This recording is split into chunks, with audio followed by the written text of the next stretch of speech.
Assalamualaikum warahmatullahi wabarakatuh.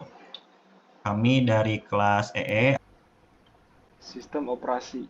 Sistem operasi merupakan perangkat lunak yang bertindak sebagai penghubung antara perangkat keras, hardware, komputer, dan pengguna. Ia memiliki peran penting dalam mengatur dan mengendalikan semua proses yang terjadi di dalam sistem komputer. Ia berfungsi sebagai jembatan komunikasi antara pengguna, aplikasi, dan perangkat keras. Pendahuluan. Sistem operasi adalah bagian penting dari perangkat komputer yang berfungsi untuk mengatur dan mengendalikan seluruh aktivitas yang terjadi di dalam komputer.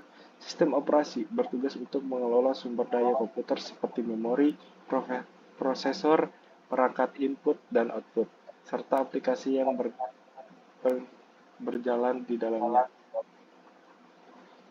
Sejarah generasi sistem komputer. Sistem operasi berkembang seiring dengan perkembangan komputer dan dapat dibagi menjadi 5 generasi berdasarkan teknologi dan fitur yang digunakan. Berikut adalah ringkasan sejarah sistem operasi dan generasi pertama hingga kelima, beserta sumber referensi yang dapat dibaca lebih lanjut.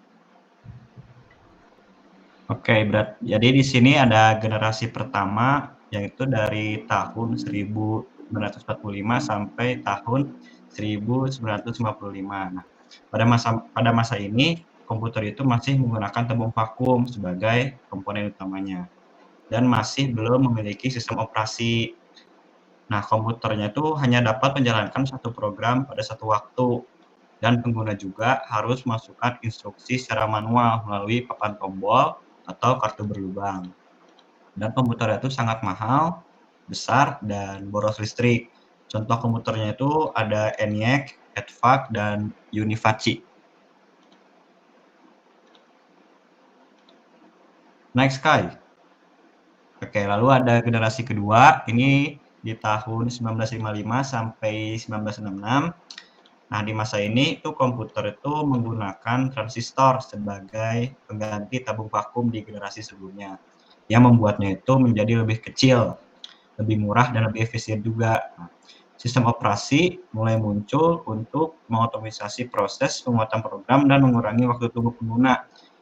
Sistem operasi generasi kedua itu menggunakan teknik batch processing, yaitu mengelompokkan program-program yang serupa dalam satu batch atau kelompok dan menjalankannya secara berurutan. Lalu ada generasi ketiga, ini dari tahun 1965 sampai tahun 1980.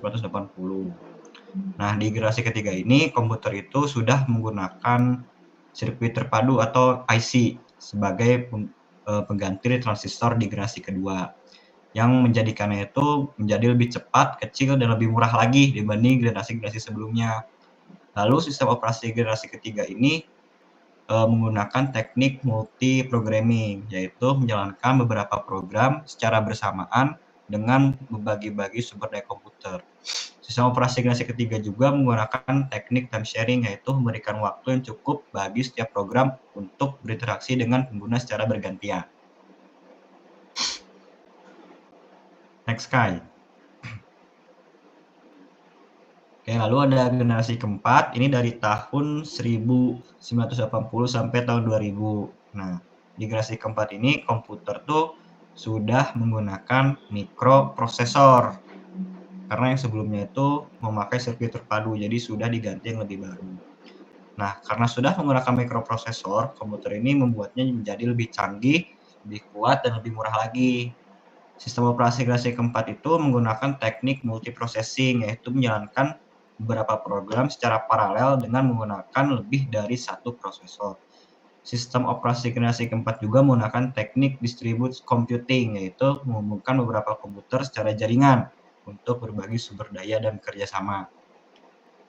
Oke, lalu yang terakhir tuh ada generasi kelima, ini di tahun 2000 sampai sekarang, 2023. Nah, di komputer yang generasi terakhir ini, komputer itu sudah menggunakan teknologi nanoelektronik yang membuatnya itu lebih kecil, lebih ringan lagi dibanding generasi sebelumnya. Sistem operasi generasi kelima itu menggunakan teknik cloud computing, yaitu menyimpan data dan menjalankan program di server jarak jauh yang dapat diakses melalui internet. Sistem operasi generasi kelima juga menggunakan teknik AI, yaitu menggunakan yaitu memberikan kemampuan belajar dan beradaptasi kepada komputer untuk menyelesaikan masalah yang kompleks. Nah, yang berikutnya ada contoh sistem operasi. Yang pertama ada Microsoft Windows. Microsoft Windows atau yang lebih dikenal dengan sebutan Windows adalah keluarga sistem operasi yang dikembangkan oleh Microsoft. Dengan menggunakan antarmuka pengguna grafis (GUI), sejarah Windows dimulai dari DOS Shell for DOS 6 buatan Microsoft dan inginnya Microsoft bersaing terhadap larisnya penjualan Apple Macintosh yang menggunakan GUI. Maka dari itu, Microsoft menciptakan Windows 1.0. Selanjutnya ada macOS. macOS adalah sistem operasi yang dikembangkan dan dipasarkan oleh Apple. Sejak tahun 2001, ini adalah sistem operasi utama untuk komputer Mac Apple dan merupakan OS desktop kedua yang paling banyak digunakan, setelah Microsoft Windows dan di depan Linux, termasuk Chrome OS. macOS adalah perangkat lunak berpemilik dan didasarkan pada kernel hybrid yang disebut XNU. Lalu selanjutnya ada Linux.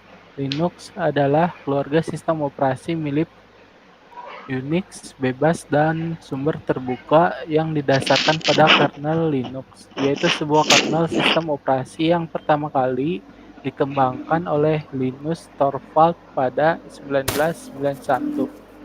Linux dirilis di bawah lisensi publik umum GNU versi 2. Linux aslinya dikembangkan untuk komputer pribadi berarsitektur Intel x86. Tetapi seiring waktu, Linux telah diportasi ke berbagai arsitektur, lebih banyak daripada sistem operasi lainnya. Selanjutnya ada Android. Android adalah sistem operasi berbasis Linux dengan kode sumber terbuka dan berlisensi Apache 2.0 yang dirancang beragam untuk perangkat bergerak layar sentuh seperti telepon pintar dan komputer tablet. Android awalnya dikembangkan oleh Android dengan dukungan finansial dari Google, yang kemudian membelinya pada tahun 2005. Sistem operasi ini dirilis secara resmi pada tahun 2007. Ponsel Android pertama mulai dijual pada bulan Oktober 2008. Selanjutnya ada iOS. iOS adalah sistem operasi seluler yang dikembangkan oleh Apple, yang dirancang khusus untuk perangkat seluler Apple seperti iPhone dan iPad Touch. Salah satu perbedaan besar antara iOS dan Android adalah iOS adalah sistem operasi sumber tertutup, sedangkan sistem operasi Android adalah sumber terbuka.